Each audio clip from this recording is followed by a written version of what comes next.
Sharks get one reputation: apex predator.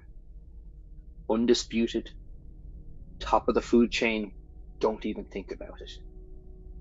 And then you actually look at the tier list, and most sharks are mid-reef sharks, nurse sharks, dogfish, spending their whole life in B tier, never touching anything close to a top of the chain fight. The one everyone's picturing when they say shark is a specific handful of builds: great whites, tigers, bulls. Same genus, wildly different tier placement. That gap is basically the entire Navy SEALs conversation.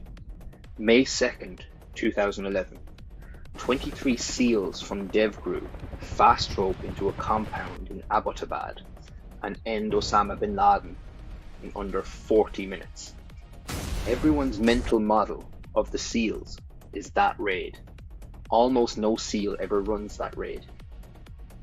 So which build are we actually grading? Start with the base kit, because that's the water 99% of this roster actually swims in. The Navy SEALs, sea, air, and land, spawn out of WWII combat demolition units, clearing beach obstacles ahead of amphibious landings, which is the reef shark version of this job. Unglamorous, essential, invisible, unless you're specifically looking for it. Kennedy stands the SEAL teams up formally in 1962 as a maritime specialist build, and that C tag isn't flavor text, it's the actual differentiator stat.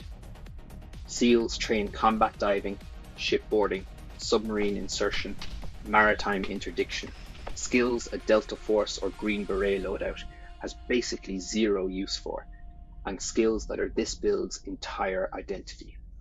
When Somali pirates hijacked the Maersk Alabama in 2009 and held Captain Richard Phillips hostage on a lifeboat, it was Navy SEAL snipers firing from a moving platform at a moving target in low light who closed it with 3 simultaneous shots. That's not a Delta or Ranger mission. That's a shark doing shark things, hunting in its own water where nothing else in the roster competes with it. Selection is where the apex predator reputation actually gets earned, and this is closer to how a great white gets built than people assume. It's not one trait, it's an entire developmental gauntlet. BUDS. Basic underwater demolition / SEAL training is arguably the single most physically punishing selection course in the US military. The centerpiece is Hell Week, 5.5 days of continuous training on a few hours of total sleep, hauling boats and logs as a unit, while instructors do everything short of actual harm to make you quit. Attrition through BUDS runs around 68% overall.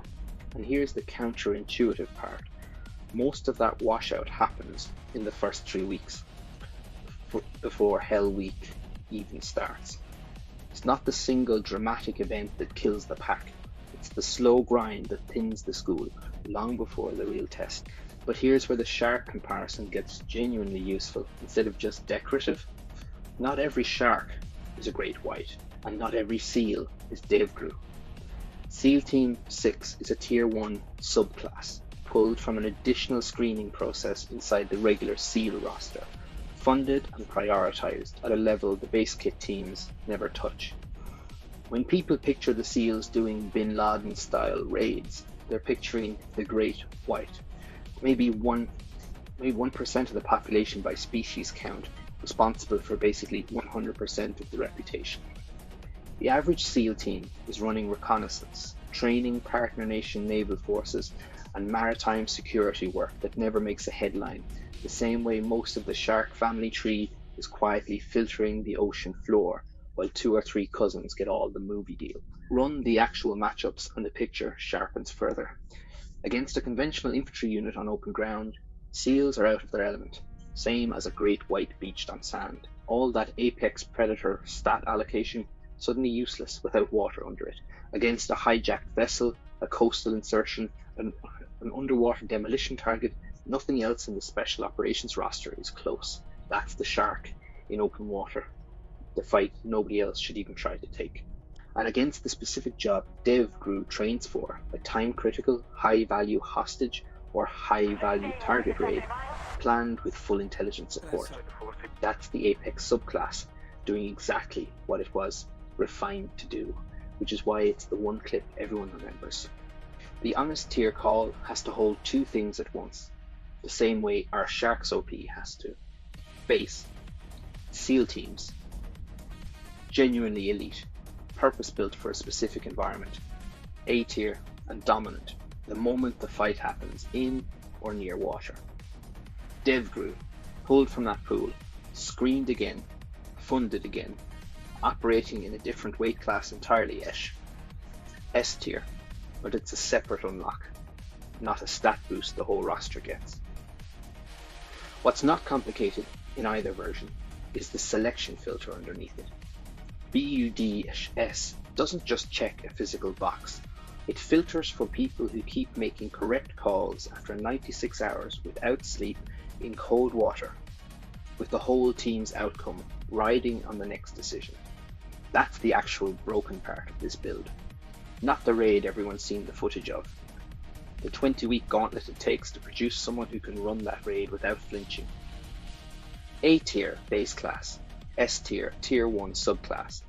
Two different tanks, same species name. That distinction, base build versus the elite subclass pulled out of it, comes up again immediately, because Patton's entire career runs the same split, except instead of a unit filtering for it, one general just built the whole thing himself. Is George S. Patton actually a military genius? That's next.